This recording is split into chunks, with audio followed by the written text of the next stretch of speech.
വിശദമായ വാർത്തകളിലേക്ക്. ചിക്കൻ സെന്ററുകൾ കേന്ദ്രീകരിച്ച് മൂന്നാറിൽ ഓൺലൈൻ തട്ടിപ്പിന് ശ്രമം. പണം നഷ്ടമാകാതെ മൂന്നാറിലെ ചിക്കൻ സെന്റർ ഉടമ രക്ഷപ്പെട്ടത് തലനാരിഴയ്ക്കാണ്. സംഭവത്തിൽ ഉടമ മൂന്നാർ പോലീസിൽ പരാതി നൽകി. ഓൺലൈൻ തട്ടിപ്പ് സംബന്ധിച്ച് ജാഗ്രത വേണമെന്ന് മൂന്നാർ പോലീസും അറിയിച്ചു. 8 കിലോ കോഴിയിറച്ചി വേണമെന്നാവശ്യപ്പെട്ടായിരുന്നു മൂന്നാറിലെ ചിക്കൻ സെന്ററിലേക്ക് ഒരു ഫോൺ കോൾ എത്തിയത്. മൂന്നാറിലൊരു ആശുപത്രിയിലെ ഡോക്ടറാണെന്ന് പരിചയപ്പെടുത്തിയായിരുന്നു ഫോൺ സംഭാഷണം.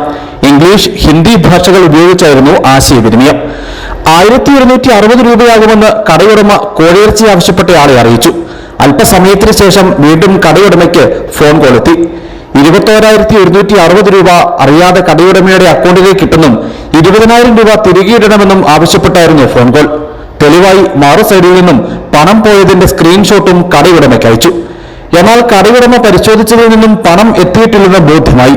ഇതോടെ പണം നൽകാനാകില്ലെന്ന് ഫോണിലൂടെ ആശയവിനിമയം നടത്തിയ ആളെ കടയുടമ അറിയിച്ചു.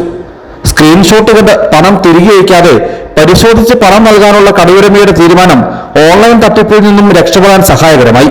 സംഭവത്തിൽ കടയുടമ മൂന്നാർ പോലീസിൽ പരാതി നൽകി. ഞങ്ങൾ പൈസ തന്നു എന്ന് പറഞ്ഞ് ഒരു ഗൂഗിൾ പേ ചെയ്യുക, അതിന്റെ സ്ക്രീൻഷോട്ട് എടുത്ത് തിരിച്ചു വിടുക. പൈസ തന്നതായിട്ട്, നമ്മുടെ അക്കൗണ്ടിലേക്ക് പൈസ തന്നതായിട്ട് നമുക്ക് തിരിച്ചു തരികയാണ്. ഈ 2,000 രൂപ കൊടുക്കണമെങ്കിൽ, അല്ലെങ്കിൽ 200 രൂപ കൊടുക്കണം, 2,000 രൂപ ഞാൻ അയച്ചിട്ടുണ്ട്, അല്ലെങ്കിൽ 20,000 രൂപ അയച്ചിട്ടുണ്ട് എന്ന് പറഞ്ഞുകൊണ്ട് നമുക്ക് അതിന്റെ അക്കൗണ്ട് അയച്ചതിന് ലെഫ്റ്റ് ചെയ്തതിന്റെ രേഖകൾ വിടുകയാണ്. എന്നിട്ട് അതിന് ബാക്കി പൈസ ചോദിക്കുന്നു. എന്നാൽ ഇങ്ങനെ ഒരു പൈസ അയച്ചിട്ട് പോലുമില്ല. ഓൺലൈൻ തട്ടിപ്പ് സംബന്ധിച്ച് ജാഗ്രത വേണമെന്ന് മൂന്നാർ പോലീസും അറിയിച്ചു. അങ്ങനെ ഒരു കാരണവശാലും ഒരു വെർച്വൽ അറസ്റ്റ് നിയമപ്രകാരം ഉള്ളതല്ല. പോലീസ് സ്റ്റേഷനിൽ ഒരിക്കലും തന്നെ വീഡിയോ കോളിൽ വിളിച്ചിട്ട് നിങ്ങൾ അറസ്റ്റ് ചെയ്തിരിക്കുന്നു, അല്ലെങ്കിൽ നിങ്ങൾ ഇന്നൊക്കെ ക്രൈം ചെയ്തിരുന്നു പറയാറില്ല. അതിന് രേഖാമൂലം നോട്ടീസിൽ BNSS സെക്ഷൻ പ്രകാരം നോട്ടീസ് കൊടുക്കും, അല്ലെങ്കിൽ അവരെ വീട്ടിൽ പോയി പോലീസ് അറിയിക്കും. അല്ലാതെ ഒരിക്കലും ഒരു ഡിജിറ്റലായിട്ടുള്ള ഒരു അറസ്റ്റോ ഡിജിറ്റലായിട്ടുള്ളതോ പോലീസ് പ്രോത്സാഹിപ്പിക്കുന്നില്ല.